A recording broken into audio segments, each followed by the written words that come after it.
जुदि नोंथाङा साइन्स स्ट्रिमनि 11-12 फरायोबा बे भिडिअखौ जोबजासिम नाय। हेल' लोगोफोर, बरायबाय नोंथांमोनखौ आंनि भिडिअ'आव। लोगोफोर, आं नोंथांमोननि सिगाङाव दिनै मोनसे इम्परटेन्ट टपिकनि सायाव भिडिअ लाबोदों।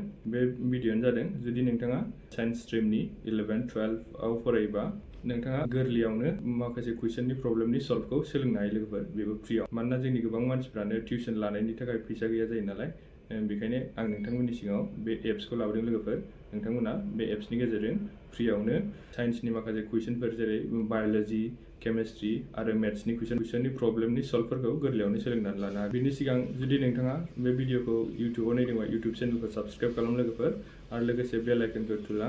जुदि नोंथाङा बे भिडिअखौ फेसबुकआव नायदोंबा फेसबुक पेजखौ फल' खालाम। बेनि थाखाय नोंथाङा मा खालामनांगोन, फार्स्टआव मोनसे एप्सखौ डाउनलड खालामनानै लाग्रोनांगोन लोगोफोर। बे एप्सखौ नोंथाङा प्ले स्ट'रनिफ्रायबो डाउनलड खालामनानै लानो हागोन। बे एप्सनि नामानो जादों डाउटनाट। बेखौ नों प्ले स्ट'राव थां, प्ले स्ट'राव थांनानै डाउटनाट लिरनानै होबानो जाबाय।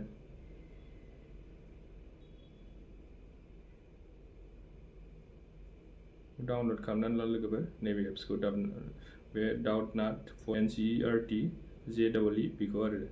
नोंथाङा जुदि माबाफोर एन्ट्रेन्स होनोबाबो बे एप्सनि गेजेरजों सोलोंनो हागोन दे लोगोफोर। आंना अलरेडि डाउनलड खालामखानाय दं, बेखायनो अपेनाव थुनोसै आङो। अपेनाव थुनाय लोगो लोगो जुदि नोंथाङा गोदानै दासो डाउनलड खालामदोंबा नैबेबायदि फैगोन नै। होमबा नोंथाङा बबे लेंगुवेजाव सोलोंनो बेखौ सेलेक्ट खालामनानै लाबानो जाबाय। बेयावथ' दं नै मोनबेसे लेंगुवेज, इंलिश, हिन्दी, बेंगलि, गुजराती, कानाडा गासिबो दंजोबो, माराठी, नेपाली। नोंथाङा नेपालीबो सोलोंनो हागोन, नेपाली लेंगुवेजाव। जोंना बांसिनानो इंलिश मिडियामसो जायो नालाय, होमबा इंलिशखौ सेलेक्ट खालामनानै ला। इंलिशखौ सेलेक्ट खालामनाय लोगो लोगो नैबाव होगोन नुगोन नै log in with phone number. नोंनि मबाइल नाम्बारखौ होनानै लग इन जाबानो जाबाय। बेयाव नुगोन नै वेलकाम टू डाउटनाट, आप कौन सी क्लास में पढ़ाई करते हैं। नों बेसेबां क्लासाव फरायो बेखौ सेलेक्ट खालामनानै लाबानो जाबाय। क्लास 10, 11, 12 जिखिजाया नोङो मोनसे सेलेक्ट खालामनानै लाबानो जाबाय। बेयाव नुगोन नै बेयावथ' दङ नै गभर्नमेन्ट एग्जामफोरनि थाखायबो बेयाव सोलोंनो हागोन। SSC, रेलवे, स्टेट पुलिस, बेफोर गासिनि थाखाय बेयाव कुइसनफोर नोङो फट' खेबनानै हगारबानो बेनि कुइसन एन्सारफोरखौ मोनगोन आरोना। बेखायनो आङो क्लास जेनेबा साइन्स स्ट्रिमनि क्लास 10, 11निखौ नायनो नालाय, आङो जेनेबा क्लास 12निखौ सेलेक्ट खालामना लानोसै। क्लास 12 आव सेलेक्ट खालामनाय लोगो लोगो बेयाव नुगोन नै गाहायाव आप कौन से बोर्ड से पढ़ाई कर रहे हैं। नों बबे बोर्डआव फरायो बेखौ होनानै लाबानो जाबाय। जोंनाथ' बेयाव गैया नालाय, आसामनिया बेयाव गैया, होमबा आदाराव थुना हो। आदाराव थुनानै बिदि नुगोन नै, होमबा गाहायजों थां। गाहायजों थांनानै गासिबो बर्डफोरखौ नुगोन दै, बेयाव गासिबो स्टेटफोरनि बर्डखौ। खालि जोंनि आसामनियाल' गैया नालाय, ओंखायनो आदार स्टेट बर्ड बेयाव थुना होबानो जाबाय। बेयाव थुनानै बेयाव नुगोन नै आप कौन से स्ट्रिम में पढ़ाई कर रहे हैं। बेयाव मोननै स्ट्रिमखौ नों फरायनो हायो, साइन्स आरो कमार्स। होमबा जुदि नों कमार्सआव फरायदोंबा कमार्सखौ सेलेक्ट खालामनानै ला। जुदि साइन्सआव नों फरायदोंबा साइन्सखौ सेलेक्ट खालामनानै ला। दा नोंथांमोननो साइन्सनि सोमोन्दैसो खोन्थागोन नालाय, साइन्सखौ सेलेक्ट खालामसै आं, साइन्स स्ट्रिमखौ। बेयाव सेलेक्ट खालामनाय लोगो लोगो गाहायाव फैगोन नै आप किस एग्जाम्स की प्रिपारेशन कर रहे हैं। नोङो मा एग्जामनि प्रिपारेशन खालामदों। नों एन्ट्रेन्सनि थाखायबा बे IIT JEE बेयाव सेलेक्ट खालामबानो जाबाय। ओमफ्राय निटफ्राव होनोबा नै NDAआवबो नोङो जुदि कलेजनिल'बा होमबा बर्ड एग्जाम बेयाव सेलेक्ट खालाम। सेलेक्ट खालामनानै बेयाव गाहायाव नुगोन नै बेखौ टिक मार्क खालामनानै ला। बेयाव नुगोन I confirm that I am over 18 years of age। बेखौ टिक मार्क खालामनानै ला लोगोफोर। होमबा गाहायाव नुगोन नै आस्क कुइसन। नों होमबा बेयाव थुनाय लोगो लोगो कुइसनखौ फट' खेबनानै होबानो नोंनि एन्सारा फैगोन आरोना।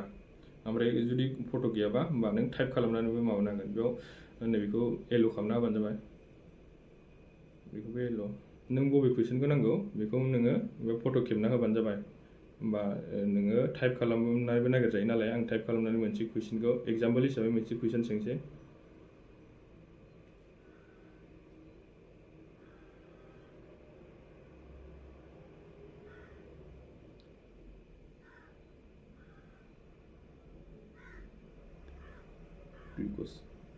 फाइन्ड सल्युसन बेयाव थुना हो।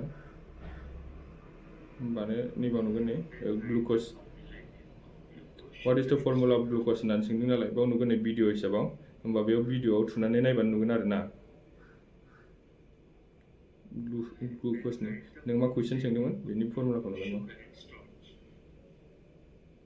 बिदि भिडिअ'आव फैगोन आरो फोरोंखागोन आरोना नोंनो मोनसे थख'नो बिसोरो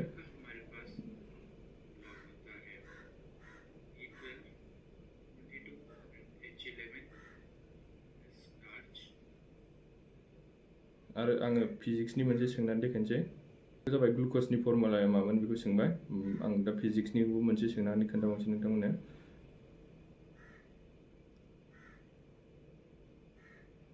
explain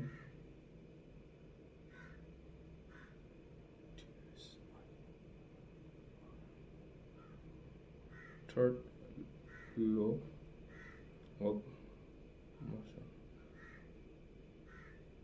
find solution of होमबा डाइरेक्ट फैबाय नै आङो दा सोंदोंमोन नालाय explain third law of motion बेयावनो खोन्थागोन third law of motion बेखौ फुरा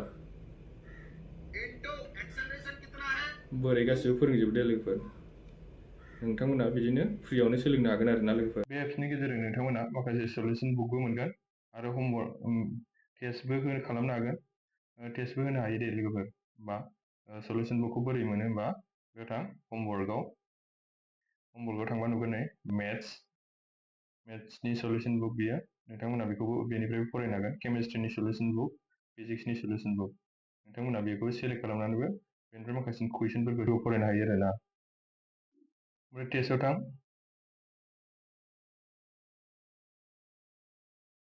टेस्टआवबो नोंथाङा नै माखासे टेस्ट पेपार मोनगोन JEE नि मानि गासिबो नोंथांमोना बेखौबो PDF खौ फरायनो हागोन नायनानै CBC बोर्ड माखासे दस्रा बोर्डनि नै JEE NEET निटनिबो नोंथाङा PDF मोनगोन टेस्ट पेपारनि नोंथाङा बेखौबो फरायनानै एन्ट्रेन्स होनोबो हागोन आरोना दा बेनोमोन लोगोफोर दिनैनि भिडिअ'आ जुदि नोंथाङा बे भिडिअ'खौ मोजां मोनदोंबा मोनसे लाइक आरो कमेन्ट खालामनानै गालां लोगोफोर थेंक इउ फर वाचिं